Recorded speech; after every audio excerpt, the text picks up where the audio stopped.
IPL 2019 ஸ்பெஷலா இன்னைக்கு இந்த வீடியோ நம்ம யாரை பத்தி பார்க்க போறோம் அப்படின்னா கிறிஸ்டோபர் ஹென்றி கெயில். கெயில் அப்படின்னா எல்லாருக்கும் ஞாபகம் வருது வந்து என்ன லைட் ஹவுஸ் மாதிரி இவ்வளோ ஹைட்டா இருக்காரு, கொஞ்சம் பார்க்கவும் பயங்கரமா இருக்காரு இப்போ அப்படின்னு சொல்லுவாங்க. அதே மாதிரி தான் இருக்கும், பயங்கரமான பேட்டிங்கா இருக்கும். One of the most dangerous batsman in the world அப்படின்னாலே கிறிஸ்டோபர் ஹென்றி கெயில் அப்படின்னு கூட சொல்லுவாங்க. அண்ட் அவருடைய அந்த IPL அப்படிங்கிற அந்த ஒரு பிளாட்ஃபார்ம் அவர் எப்படி யூஸ் பண்ணிக்கிட்டாரு அப்படிங்கறத பாக்குறதுக்கு முன்னாடி அந்த வெஸ்ட் இண்டீஸ் கிரிக்கெட் போர்டுல அப்ப விளையாண்ட அந்த கேலை பத்தி லைட்டா ஒரு சின்ன ரீகேப் மாதிரி பார்த்துடலாம். So West Indies cricket board is one of the poorest cricket board அப்படின்னு சொல்லுவாங்க. அவங்க வந்து அங்க அதிகமா பணம் புகழ்றது வந்து கிடையாது, பெருசா ஸ்பான்சர் வந்து அவங்களுக்கு கிடைக்கிறது கிடையாது. பட் இருந்தும் அவங்க கொடுக்கக்கூடிய அந்த கம்மியான சேலரியை கூட அக்செப்ட் பண்ணி வாங்கிட்டு அந்த கேம் விளையாடணும், நம்ம ஒரு ஸ்போர்ட்ஸ் மேன் அப்படிங்கிற ஒரு தாட், அந்த மைண்ட் செட்டோட எத்தனையோ பிளேயர்ஸ் வந்து உள்ள விளையாண்டுருக்காங்க. அதுலயும் ஒருத்தர் தான் அந்த கிறிஸ்டோபர் ஹென்றி கெயில் அப்படின்னு சொல்ல முடியும். இவங்க அங்க வந்து பெருசா சம்பாதிக்க முடியல அப்படின்னாலும் அவங்களுக்கு அதிகமான சம்பாதியம் எங்க கிடைக்குது அப்படின்னா அந்த மாதிரி T20 பிரான்சைஸ் வந்து பல நாடுகளுக்கு அவங்க போய் விளையாடுறாங்கல்ல, அதுலதான். ஸோ அங்க ஒவ்வொரு பிரான்சைஸ்க்கும் ஒவ்வொரு வருஷம் விளையாடும் போது அங்க அவங்க ஸ்கோர் பண்ற ஒவ்வொரு இன்னிங்ஸை பொறுத்து தான்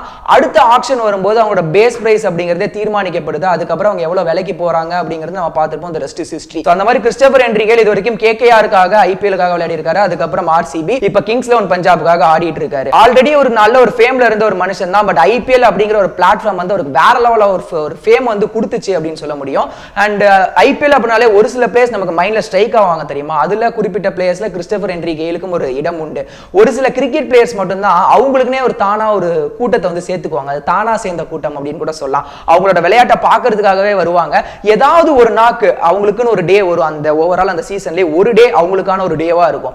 அன்னைக்கு அவங்க விளையாடுவாங்க பாருங்க, பா சான்ஸே இருக்கா, சும்மா பந்தெல்லாம் பறக்க விட்டு வான வெடிக்க காட்டுவாரு. அந்த மாதிரி கிறிஸ்டோபர் ஹென்றி கெயில்ட்டே எனக்கு ரொம்ப ஃபேவரட்டான இன்னிங்ஸ் எப்படின்னா அவரோட அந்த ஹையஸ்ட் ஸ்கோர் 175. இது வரைக்கும் IPL-லே அவன் ஹையஸ்ட் ஸ்கோர் இண்டிவிஜுவல் ஸ்கோர் வச்சிருக்கிறது அவர் தான், 175. That too in 66 balls which includes 17 sixes and 13 fours. That's not an easy job. ஏன்னா ஓப்பனிங்ல இறங்கி 20 ஓவர்ஸ் ஃபுல்லா அவர் வந்து ஆடி இருக்காரு, நாட் அவுட்டா இருந்திருக்காரு அந்த 175ல.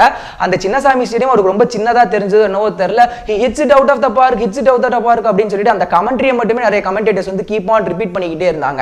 And whenever Christopher Henry Gale is batting, fielders are spectators and spectators are fielders அப்படிங்கிற மாதிரி வாக்கியம் கூட அவங்க சொல்லுவாங்க. அது நியூஸ்ல ஹெட்லைனா கூட வரும். அந்த மாதிரி தான் இருக்கறோட பேட்டிங். அவர் அதிகமா வந்து சிக்ஸஸ்ல தான் ஸ்கோர் பண்ணுவாரு. என்னப்பா ஓப்பனிங் பேட்ஸ்மேன்ங்கற நல்லா ஓடிலாம் ரன் எடுக்க வேணாமா, 1-2லாம் எடுக்கணும்ல, அது எல்லாமே கூட மேட்ச்க்கு ரொம்ப இம்பார்ட்டன்ட்ல நிறைய பேர் சொல்லுவாங்க. அவர் அதிகமா ஓட மாட்டாரு.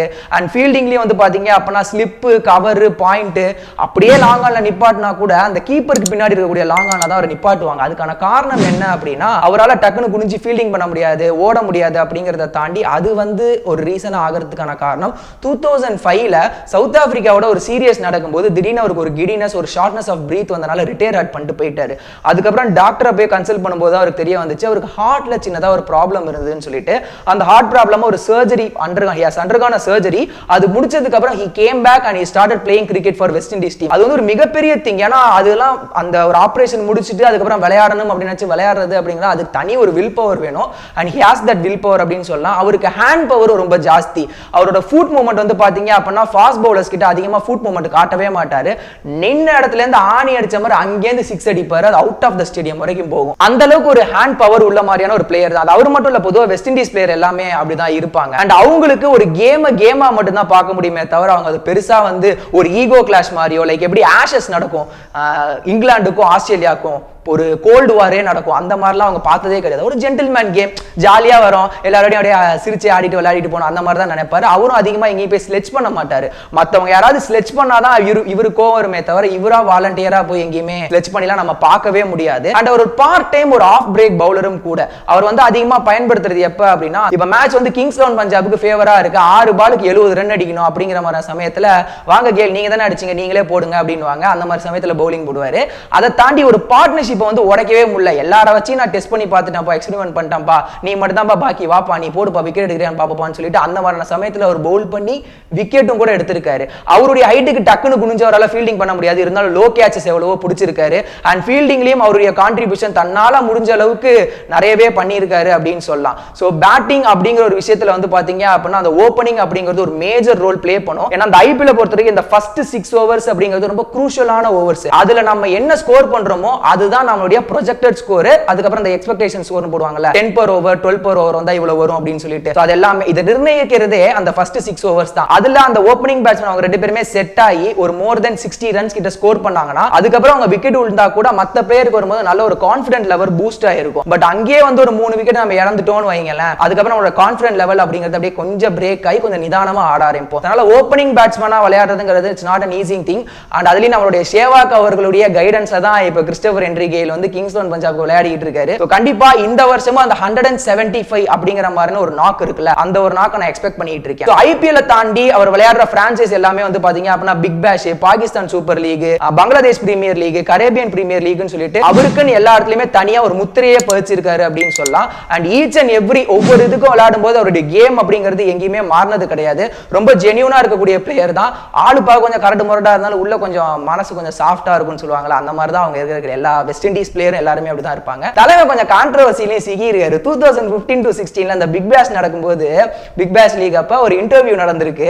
அந்த இன்டர்வியூல கமெண்டேட்டர் வந்து மெல் மிக்லெகன் அப்படின்னு நினைக்கிறேன், அவங்க தான் கேட்டிருக்காங்க. ஒரு கேள்வி கேட்கும்போது அவர் அப்படியே அந்த இன்டர்வியூ எண்ட்ல வந்து லைட்டா ஃப்ளர்ட் பண்ற மாதிரி பதில் சொல்லிட்டாரு. இதை ஒண்ணே அந்த ஆஸ்திரேலியா மீடியா அது எப்படி ஒரு பண்ணலாம் அப்படின்னு சொல்லிட்டு பெருசா கிரிட்டிசைஸ்லாம் பண்ணி எழுதிட்டாங்க. அதுக்கப்புறம் கொஞ்சம் கொஞ்சம் வாக்குவாதெல்லாம் போய் இல்ல நாங்க பண்ணதான் தப்புன்னு சொல்லிட்டு அவங்களே ஒத்துக்கிட்டு லைட்டா இவங்கள்ட்ட மன்னிப்பு கேட்டாங்க. கெயில் கிட்ட வந்து மன்னிப்பு கேட்டாங்க. அவர் வந்து நான் ஸ்போர்ட்டிவா தான் சொன்னேன், அதை ஏன் நீங்க சீரியஸா எடுத்துக்கிட்டீங்க அப்படிங்கிற மாதிரி கூட தெரிவிச்சிருந்தாரு. வெஸ்ட் இண்டீஸ் கிரிக்கெட் போர்டுக்கும் இவருக்கும் கூட நிறைய சண்டைகள் எல்லாமே நடந்திருக்கு. அதனால தான் ஒரு தடவை வெஸ்ட் இண்டீஸ் கிரிக்கெட் டீமுக்காக அவங்க நாட்டை ரெப்ரசென்ட் பண்ணி விளையாடுறதுக்கு பதிலா இங்க நம்மளுடைய ஐபிஎல் வந்து கூட அவர் விளையாடி இருக்காரு. இந்த மாதிரி பல விஷயங்கள் இருக்கு. பட் ஆனா நம்ம சொல்லுவோம் தெரியுமா, லைம் லைட்ல ஒரு ஃபேம்ல இருக்கிறவங்களுக்கு நெகட்டிவே இருக்க கூடாதுன்னு. இல்ல, எல்லாருக்குமே லைம் லைட்ல ஃபேம்ல இருக்கிறவங்களுக்கு ஒரு பாசிட்டிவ்னா ஒரு நெகட்டிவ் இருக்க தான் செய்யும். நெகட்டிவே இல்லாம ஃபுல் பாசிட்டிவா தான் ஒருத்தர் வந்து லைம் லைட்ல ஃபேம்ல இருக்குன்னு நம்ம ஆசைப்பட்டோம்னு வைங்களேன், அதோட ஒரு பெரிய முட்டாள்தனம் அப்படிங்கிறது பெருசா எதுவும் கிடையாது. இது எல்லாத்தையும் தூக்கி ஒரு ஓரமா வச்சு ஒரு பிளேயரா அவர் கிரவுண்டுக்குள்ள வந்துட்டாரு அப்படினாலே ஒரு எனர்ஜி இருக்கும். Is one of the very good entertaining and most dangerous batsman in the world அப்படிங்கறத நான் சொல்லுவேன். either you can just love him or hate him, but you can't even ignore him. அது ஐபிஎல் மட்டும் இல்லங்க, எந்த ஒரு சீரியஸா இருந்தாலும். பட் அவருடைய அபிஷியலான ரிட்டையர்மென்ட் அனௌன்ஸ் பண்ணிட்டாரு. எஸ், இந்த 2019 வேர்ல்ட் கப் அப்புறம் நான் ரிட்டையர் ஆகறேன்னு சொல்லியிருக்காரு. இந்த T20 பிரான்சைஸ் தான் அவர் விளையாடுவாரா அப்படிங்கிறது சரியா தெரியல. But yes, announce is retirement. இது அவருடைய ஃபேன்ஸ் அப்படிங்கிறவங்களுக்கு கொஞ்சம் கஷ்டமா தான் இருக்கும். வெஸ்ட் இண்டீஸ் கிரிக்கெட் பிளேயர் எடுத்துக்கிட்டீங்க அப்படின்னா சார் விவி ரிச்சர்ட்ஸ், பிரெயின் லாரா, அதுக்கப்புறம் அவங்களுக்குன்னு ஒரு தனி முத்திரையை பதிச்ச மாதிரியான ஒரு பிளேயர் அப்படின்னா அதுல கிறிஸ்டோபர் ஹென்றி கெயில் அப்படின்னு கூட சொல்லலாம். அவருடைய ரெக்கார்டான அந்த 175 அவரே பிரேக் பண்றாரா அப்படிங்கறத கொஞ்சம் வெயிட் பண்ணி பார்க்கலாம். அண்ட் இதோட அந்த வீடியோ நான் வைண்ட் அப் பண்ணிக்கிறேன். இதே மாதிரி நம்மளுடைய சின்னத்துல ரெய்னாக்கும் நம்மளுடைய தலை தோனிக்கும் நான் வீடியோ பண்ணியிருக்கேன். அந்த வீடியோ நீங்க பார்க்கல அப்படின்னா அதுக்கான லிங்க் கீழே உள்ள டிஸ்கிரிப்ஷன் as well as இந்த ஃபர்ஸ்ட் கமெண்ட் பாக்ஸ்ல இருக்கு. நீங்க போய் பார்த்து உங்களோட கருத்துக்களை ஷேர் பண்ணிக்கலாம்.